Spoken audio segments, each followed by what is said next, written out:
Bahujana Bharat. This is BB News.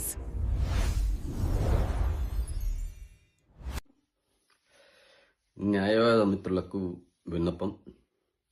దేశవ్యాప్తంగా bar council ఎన్నికలు నోటిఫికేషన్లు, ఎన్నికల ప్రక్రియ ప్రారంభమైంది.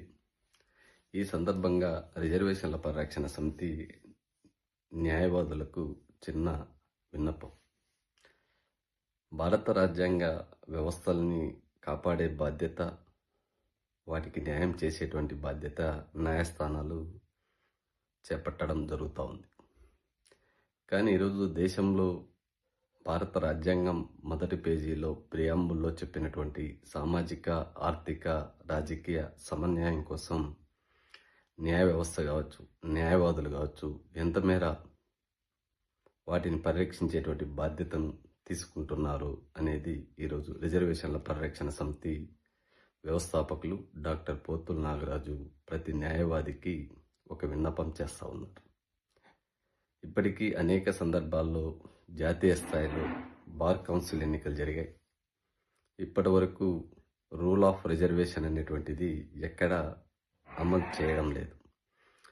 ఈరోజు పార్లమెంటు ఎన్నికలకు, శాసనసభ ఎన్నికలకు, ప్రభుత్వ ఉద్యోగాలకు, చివరికి న్యాయవాదుల ఏపీపీల నుంచి లేదా జిల్లా స్థాయి న్యాయమూర్తుల్లో నియామకాల్లో కూడా అక్కడక్కడ రిజర్వేషన్ల ప్రస్తావన వస్తూ ఉంది.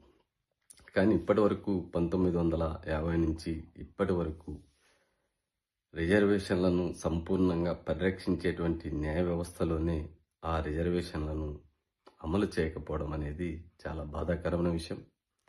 ఇప్పటికీ అత్యున్నతమైనటువంటి న్యాయస్థానాలు, రాష్ట్ర పరిధిలో హైకోర్ట్స్ కావచ్చు, దేశవ్యాప్తంగా సుప్రీంకోర్టులో న్యాయమూర్తుల నియామకాల్లో ఎస్సీ, ఎస్టీ, బీసీలకు రిజర్వేషన్లు లేవు.